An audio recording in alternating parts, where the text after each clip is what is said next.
G'day, today I'm going to help you with problem ferments, substandard fruit, infected fruit, those kind of problems. Give you an overview and some tools to help you. Some of these will be obvious and you'll know already, and some might be new. So if you have got a potential issue on the horizon, you're probably going to see that in the fruit that's coming into the winery. Like most things in the winemaking, the best thing to do is to treat things early, remove undesirables, and replace anything that might be missing. If you did have high quality premium fruit come in, then you really won't need many, if any, of these applications. This is really targeted for substandard fruit. So we have three key points at where to treat the issue. The first is the most obvious, and that's as early as possible in the juice phase. Second, in ferment, and third, post-ferment. So in the first phase of juice finding, it's highly recommended to use clear up. That will help remove undesirable characters that might occur from things like botrytis, powdery mildew, etc. Remove those as early as possible and remove any flavours, which could be bitter phenolics, anything like that, as soon as possible. So clear up will help do that by absorbing all those characters in a soft, in terms of soft in its approach. It won't strip the wine, but it does remove those undesirables. Clear up will also remove laccase, which will help your colour stability in the long run, whether it be a white or a red. So the sooner you can get those products in, the better. It's also been really helpful to remove some of the elemental sulfur that might come in from the vineyard, which will lead to sulfides occurring in the ferment.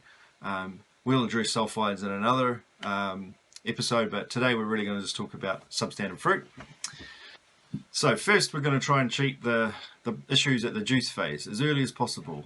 Obviously finding is what most people do, and that's still your best method. Now of course if you're organic, you've got limited options.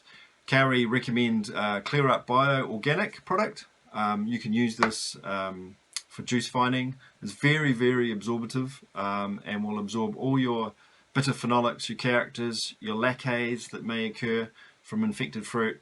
So the sooner you can get this clear up into the juice, the better. Contact time is between 24 and 48 hours, and you can use that and replace any of your existing conventional finding products in the juice phase. So that's if you're doing whites. If you're doing reds, then you can still add it at the juice phase or the ferment as soon as possible, really. Help bind up all those negative, those mycotoxins, those laccase, and remove them and bind them and precipitate them out as soon as possible, so you don't get any flavors occurring from those. So one of the other tools to use at the juice phase is also tannin. We've got grape-derived tannins that come from grape skins, so we have white and red as well.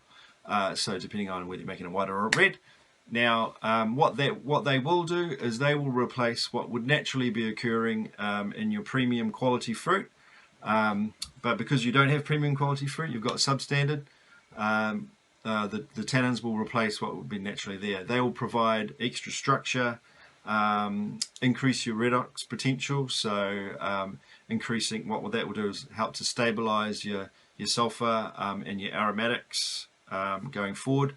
And the earlier you can get that in, the better. So we recommend as soon as possible, either at the juice phase or an early ferment. And the reason for that is it will not only add its own characters to the wine in terms of those grape tannins, but it will also help to stabilize what is existing already. So if you have a red wine that is very light in color naturally, like Pinot Noir for example, or because you have infected fruit, you're going to have pressures against your color. The sooner you can stabilize the color that is existing, the better, and you'll ultimately end up using less of the product in the long run. So finding and grape-derived tannins at the juice phase or as early as you can is your best defense against negative attributes from negative fruit. So the second phase at where you can treat is in ferment. So treatment, once again, as early as possible. As soon as you see any issues, treat that. If you use quality nutrition and you bind the sulfides early, then there's no reason why you shouldn't have a clean wine going forward after ferment, etc. So early is best, treat early and avoid long-term problems. The third phase I should say, is post-ferment. So let's assume that you've done everything correctly and everything looks good, or it didn't look good, you treated it and now it looks good. You've got to the end of ferment, you're in barrel or you're off lees, it's dry, and then you start to see an issue occur. So sometimes this can happen after malo, once all the lees are settled out. Even sometimes wines that were clean all the way through can then present themselves as late issues. So the key there is removal as soon as possible again, with clear up.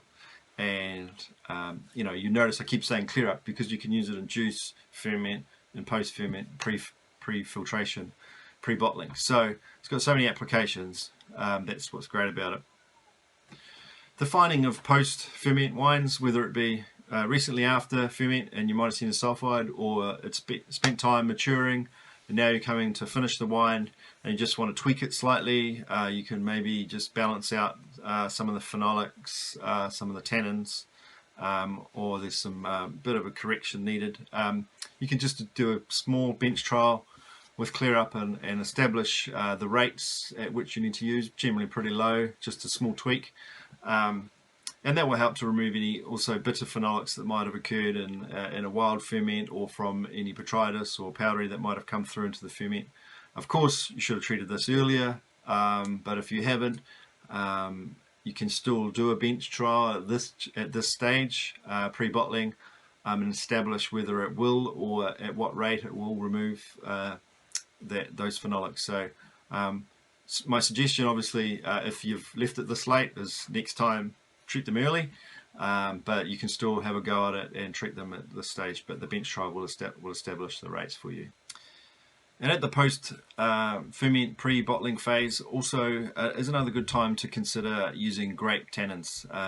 White tannins can be really useful for reds as well as whites, just to tweak any holes that might be in the mid palate, replace structure, and just help obviously that redox potential again as the wine's gone into the maturation and nearly into the bottling phase. Then you can really see where the wine's at, and if you just need to play with it, tweak it slightly, you can do so with a small addition of grape derived tannin.